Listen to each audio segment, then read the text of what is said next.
अस्सलाम वालेकुम। Chapter number 4 bio energetics हमारा कंटिन्यू है, जिसमें हम डिस्कस कर रहे हैं सेलुलर रेस्पिरेशन। अच्छा, लास्ट वीडियो में हमने बात की थी कि सेलुलर रेस्पिरेशन की दो टाइप्स होती हैं, एक एनारोबिक रेस्पिरेशन और एक एरोबिक रेस्पिरेशन।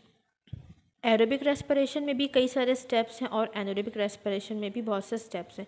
कुछ स्टेप्स, कुछ रिएक्शंस इन दोनों पाथवे में कॉमन थे, जिसे हमने कहा था ग्लाइकोलिसिस।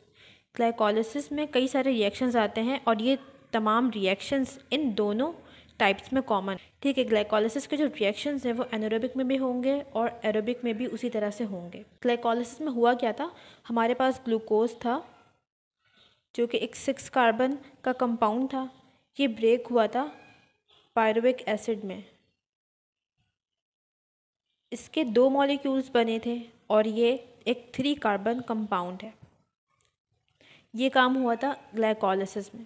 ग्लाइकोलिसिस के रिज़ल्ट में हमें मिला था NADH2 के 2 मॉलिक्यूल्स और 2 ATP। ये तमाम चीज़ें हमने लास्ट वीडियो में कवर की थी। अब एरोबिक रेस्पिरेशन या एरोबिक पाथवे और एनारोबिक में डिफरेंस क्या है। एरोबिक रेस्पिरेशन में ऑक्सीजन गैस इन्वॉल्व होती है और एनारोबिक रेस्पिरेशन ऑक्सीजन की एब्सेंस में होती है, इसमें ऑक्सीजन नहीं चाहिए। अब यहाँ पर मैंने तमाम पॉइंट्स को फ्लो चार्ट की फॉर्म में लिखा है ताकि इनको याद करना और समझना इजी हो जाए। सबसे पहले ग्लूकोज था, ये पायरुवेट में कन्वर्ट हुआ। इस प्रोसेस को हमने क्या कहा, ग्लाइकोलिसिस। यहाँ तक पायरुवेट तक तमाम रिएक्शंस एरोबिक में भी होंगे और एनारोबिक में भी सेम होंगे। अब डिफरेंस आगे आएगा। ठीक है, अब ये पायरुवेट अगर ऑक्सीजन की प्रेजेंस में रेस्पिरेशन करेगा, ब्रेक डाउन होगी इसकी ऑक्सीजन की प्रेजेंस में, तो कौन सा पाथवे हो जाएगा, एरोबिक पाथवे। और अगर पायरुवेट की ब्रेक डाउन होगी in the absence of oxygen, तो ये कौन सा पाथवे हो जाएगा, एनारोबिक पाथवे। ये रेस्पिरेशन कहाँ पर होती है, कब होती है, ये हम आगे टॉपिक में डिस्कस करेंगे। एनारोबिक पाथवे में 2 तरह के रिएक्शंस होते हैं। एक रिएक्शन होता है जिसमें फॉर्म होता है लैक्टिक एसिड और दूसरे में फॉर्म होता है इथाइल अल्कोहल। लैक्टिक एसिड और इथाइल अल्कोहल। इसके बाद अगर पायरुवेट रिएक्ट कर जाए ऑक्सीजन से तो क्या कहलाएगा, एरोबिक रेस्पिरेशन। एरोबिक पाथवे के 3 स्टेप्स हैं। कौन से 3 स्टेप्स हैं। फर्स्ट स्टेप है ऑक्सीडेशन। ऑक्सीडेशन होगी पायरुवेट की। सेकंड स्टेप है TCA साइकिल या क्रैब्स साइकिल। थर्ड स्टेप है इलेक्ट्रॉन ट्रांसपोर्ट चेन। ये 3 स्टेप्स आते हैं एरोबिक पाथवे में। ये हम नेक्स्ट वीडियो में कवर करेंगे। आज हम देखेंगे aerobic pathway. Now aerobic pathway. Aerobic respiration को हम फर्मेंटेशन भी कहते हैं।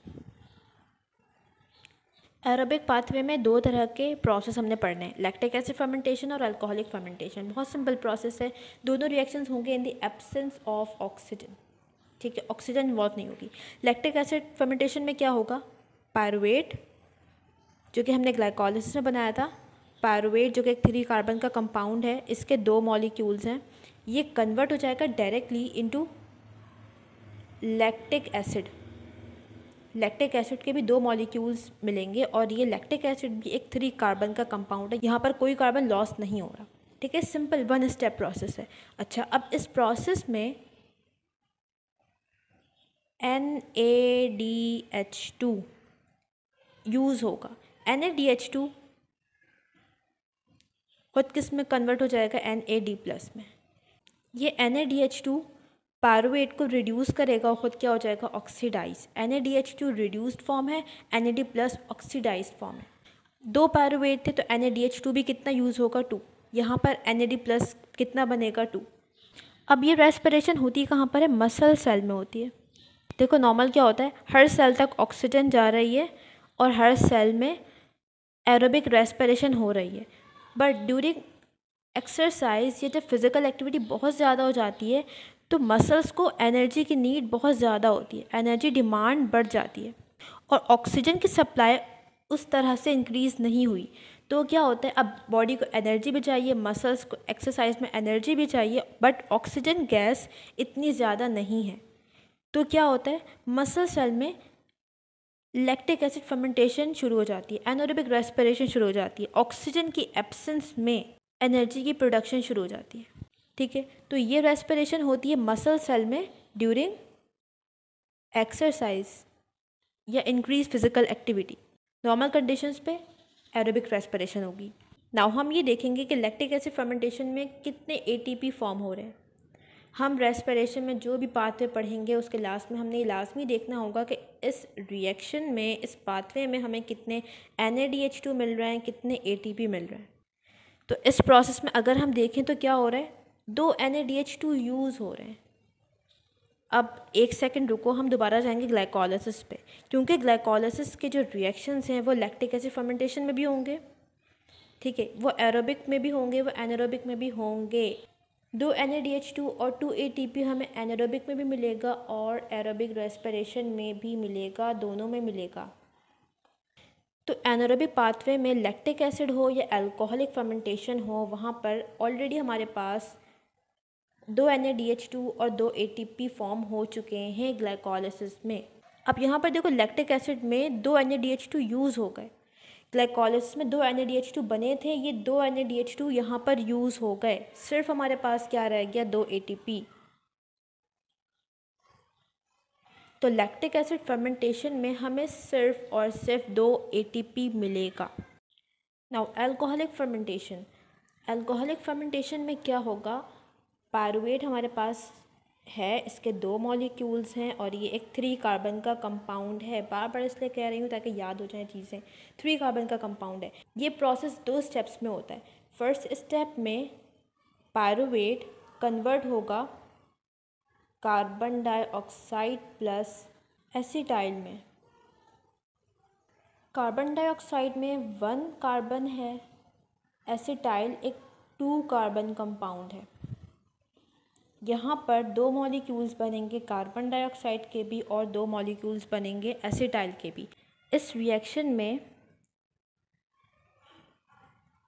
NAD+ रिड्यूस हो जाता है और क्या फॉर्म करता है, NADH2।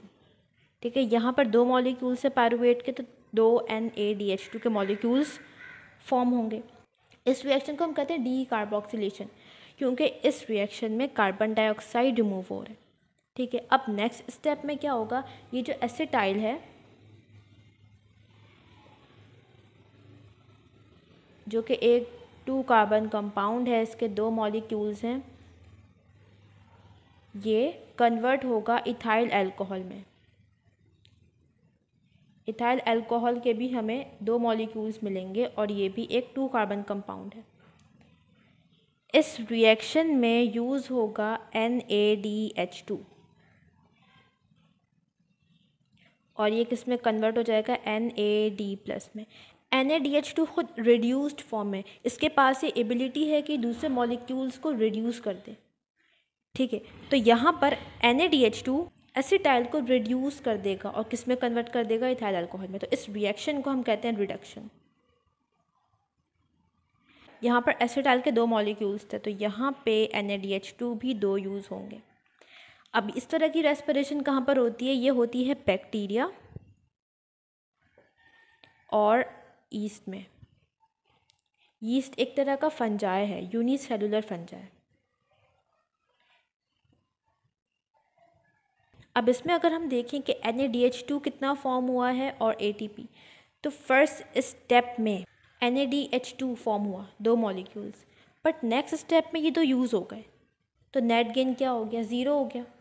2 मॉलिक्यूल्स यहाँ पर फॉर्म हुए और यही 2 मॉलिक्यूल्स आगे जाके यूज़ हो गए, तो नेट गेन तो हमारे पास 0 हुआ।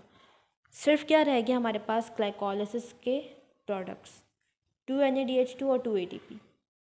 तो इस ओवरऑल प्रोसेस में अल्कोहलिक फर्मेंटेशन में हमें क्या मिलता है लास्ट में, 2 NADH2 और 2 ATP। लैक्टिक एसिड में क्या मिला था, 2 ATP। यहाँ पर देख सकते हो कि ज़्यादा एनर्जी किस में फॉर्म हो रही है, अल्कोहलिक फर्मेंटेशन में, क्योंकि यहाँ पे ATP के साथ साथ और क्या बन रहा है, NADH2, और NADH2 फॉर्म कर सकता है ATP। ये हम पढ़ेंगे इलेक्ट्रॉन ट्रांसपोर्ट चेन में आगे। तो ज़्यादा एनर्जी किस में बनी है, अल्कोहलिक फर्मेंटेशन में। ना यहाँ पे हमारा टॉपिक कंप्लीट होता है एनारोबिक रेस्पिरेशन का। नेक्स्ट वीडियो में हम कवर करेंगे एरोबिक रेस्पिरेशन।